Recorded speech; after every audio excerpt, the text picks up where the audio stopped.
Olá, eu sou Juliana Matos. E eu sou Jefferson Barbosa. E hoje nós iremos falar sobre Gênesis.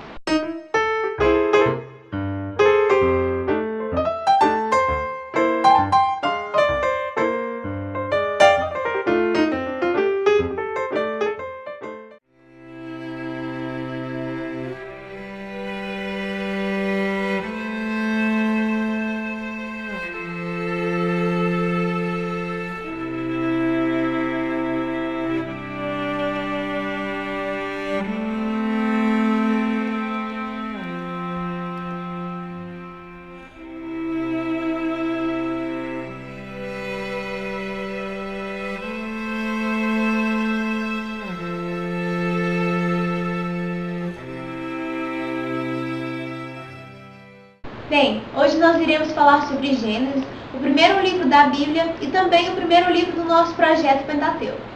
O título Gênesis possui origem grega, que tem como significado a origem.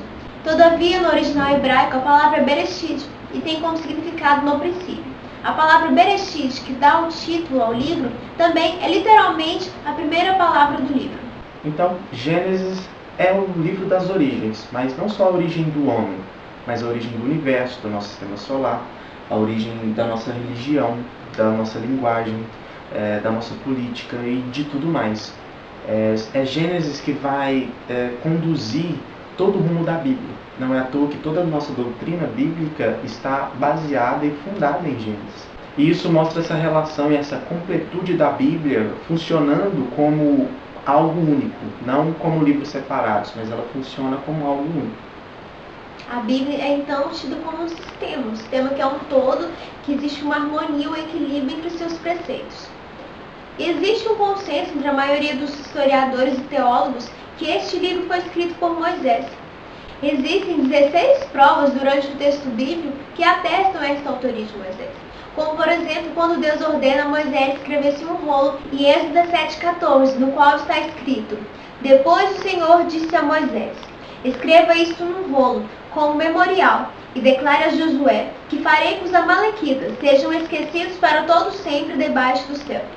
Como uma das 16 provas de que Moisés escreveu o Antigo Testamento, a gente tem também como os autores do Novo Testamento citam os autores do Antigo Testamento. Eles sempre se referem como Moisés e os outros profetas, como em Lucas 24, 27, que diz: E começando por Moisés e todos os outros profetas, explicou-lhes o que constava a respeito dele em todas as Escrituras. Além disso, o fato de nesses livros nós termos a cultura egípcia bastante bem relatada é um argumento da autoria de Moisés, pois naquela época a cultura egípcia era extremamente bem velada dos estrangeiros. E também o fato de Moisés ter sido educado como um filho de Faraó, ele sabia ler e escrever muito bem.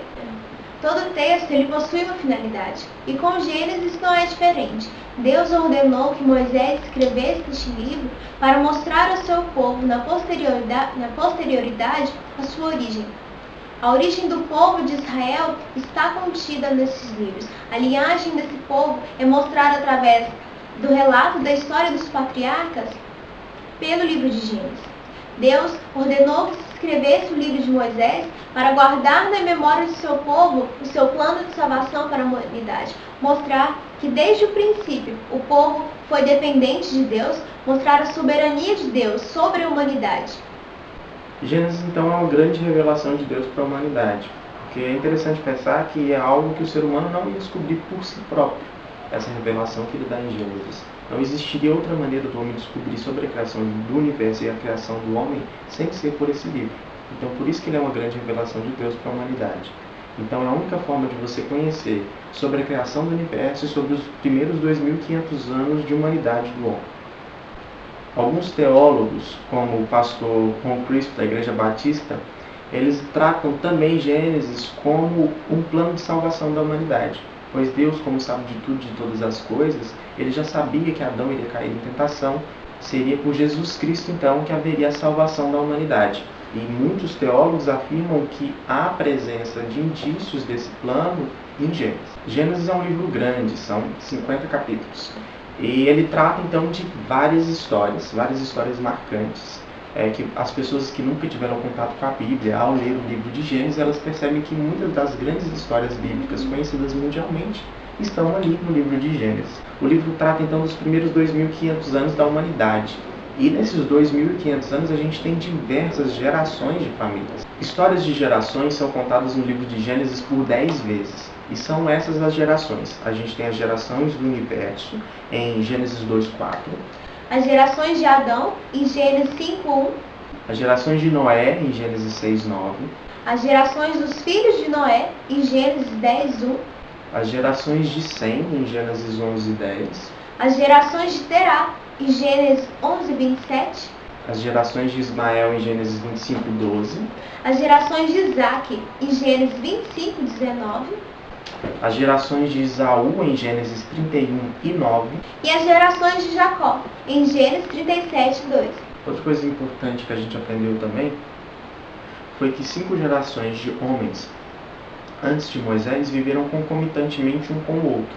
Ou seja, houve um período de tempo em que essas histórias puderam ter sido passadas via oralmente. E a gente presume que em 5 orações não se perdeu muito do relato e dos pontos específicos dessas histórias. Então elas puderam ser passadas entre 5 gerações de forma bem crível e bem detalhada. E são elas Adão, Noé, Sem, Abraão, Jacó e Moisés, que vem logo depois e então coloca todas essas histórias de forma escrita e que vieram a ser passadas até hoje nos nossos dias. Nós escolhemos falar sobre 2 principais histórias, a de Noé e a de Abraão.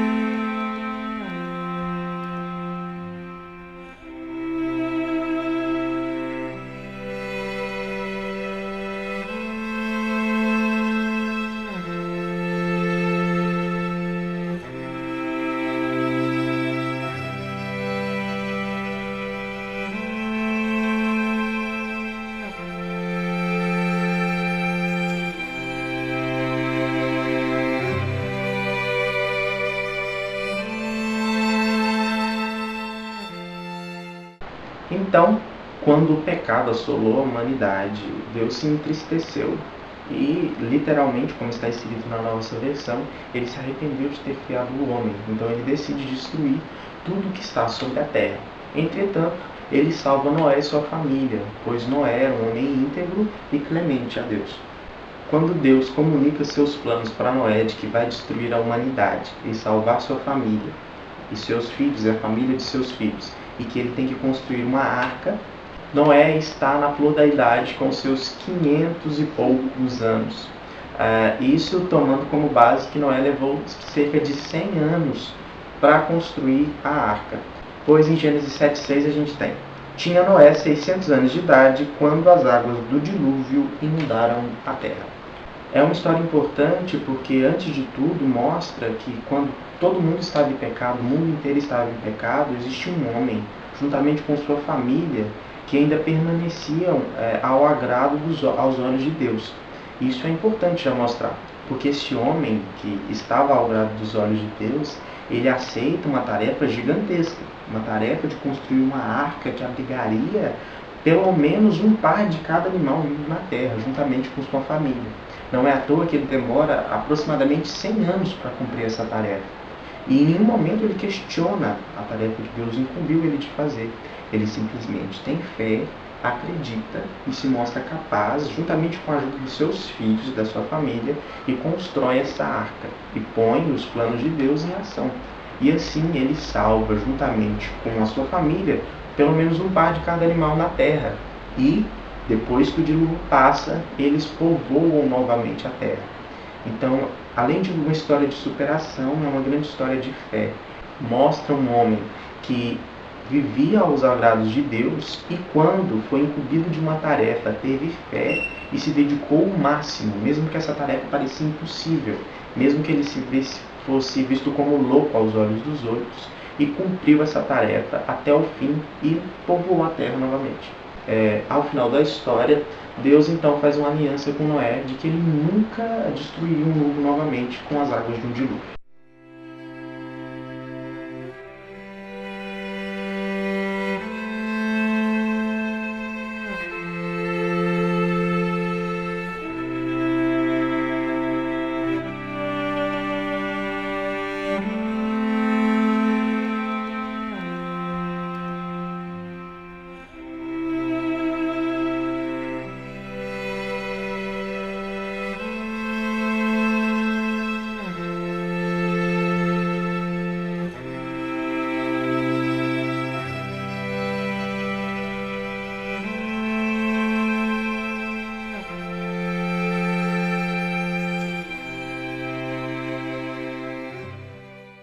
segunda história que nós escolhemos falar foi a história do patriarca Abraão.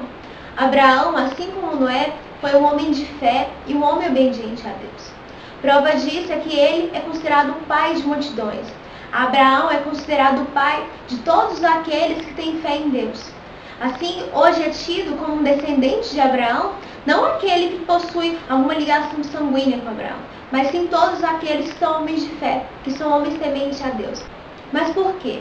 Abraão foi um homem que Deus ordenou que saísse de sua casa, da casa de sua parentela, e fosse à terra que Deus indicou, para que lá ele pudesse fazer as suas obras a Deus.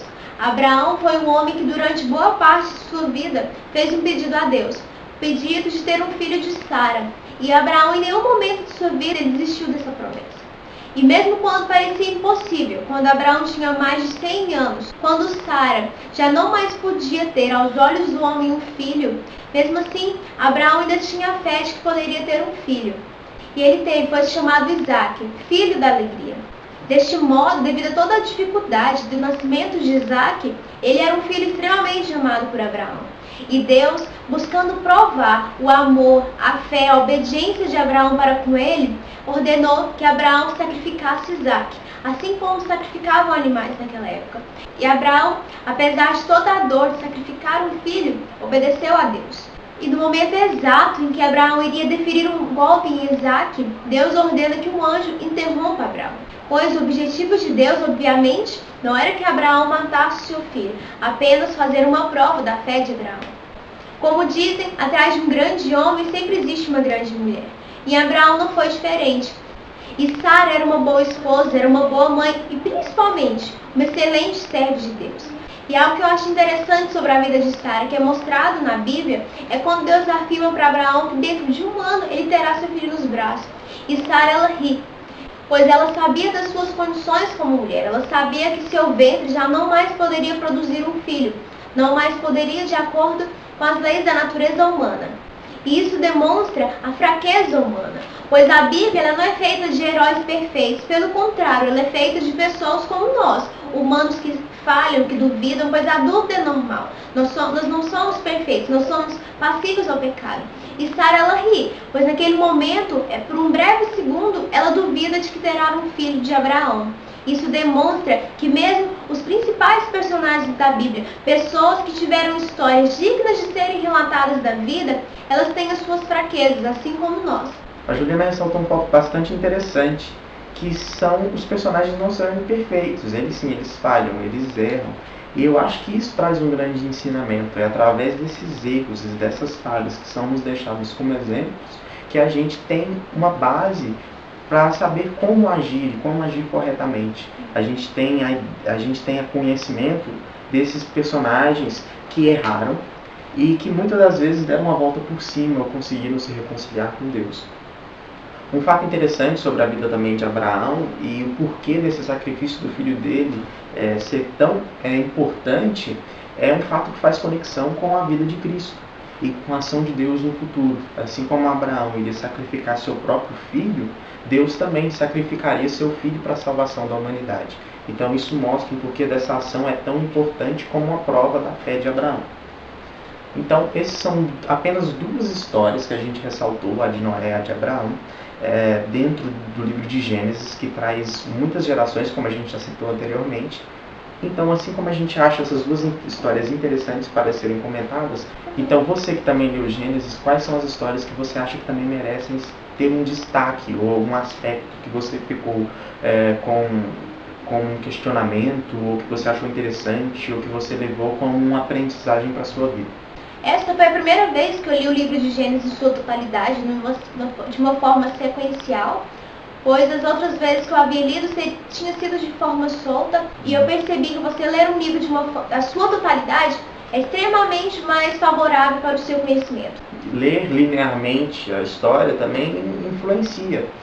Às vezes as pessoas que nunca tiveram conhecimento das histórias da Bíblia, mas que sabem através de conhecimento popular e de histórias que são repassadas pelo povo, ao lerem Gênesis e saberem as conexões familiares de alguns personagens, ficam maravilhados. Saber, por exemplo, que Jacó era filho de Isaac, que era filho de Abraão, e Jacó era pai de José, e todas essas coisas dão um que a mais, uma profundidade a mais para a história. Gênesis possui, então, um caráter universal.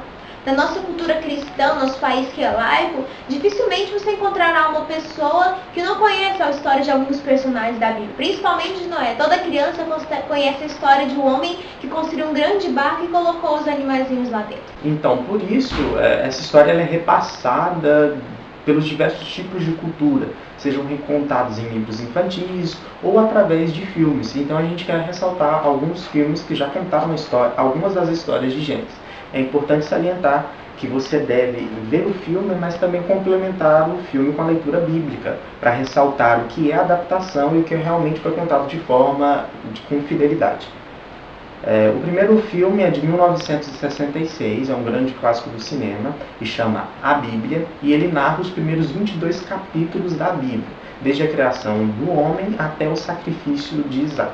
É um épico grandioso e interessante para mostrar todo o contexto da história. Temos também o filme Bíblia Sagrada Gênesis, que trata desde a criação até o dilúvio, e é um filme que tem como trilha sonora o Morricone. Agora também os filmes que tratam de histórias mais fechadas, mais específicas, e por isso que muitas vezes algum desses filmes eles exageram ou adaptam demais essas histórias e acabam desviando um pouco do que é dito na Bíblia. A gente tem uma série de TV sobre o Noé, que chama Arca de Noé. Além disso, a gente também tem desenhos animados sobre essa história e praticamente sobre todas as histórias de Gênesis.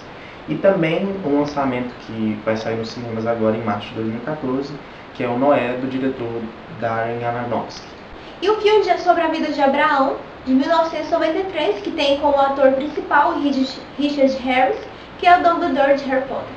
E também temos um filme de 1994 sobre a história de Jacó, que traz no elenco Sean Bean e o Christopher Waltz. E José, de 1995, que traz Ben Kingsley. Além disso, existem outros diversos documentários sobre alguns fatos da Bíblia, sobre estudos que são bastante interessantes e complementam muito a leitura. O vídeo não termina aqui, o vídeo está começando também nos comentários. Você que leu pela primeira vez, quais foram os pontos que mais te tocaram, ou que te deixaram em dúvida, ou quais são os pontos que você quer destacar? Vamos tratar isso nos comentários, e se tiver algum questionamento assim mais grandioso, a gente procura saber por algum estudioso, algum teólogo da área, quais são as respostas que eles têm para esses questionamentos. A gente também vai deixar na descrição algumas referências de livros que podem ser usados para complementar a leitura. Então, não deixe a leitura morrer simplesmente na leitura, aprofunde-se mais, leia mais sobre o livro e continue lendo a Bíblia para o nosso projeto Pentateuco. No qual teremos como próximo livro de debate Êxodo. Então, curta o vídeo, não esqueça de compartilhar e se inscrever no nosso canal. Obrigada e até mais!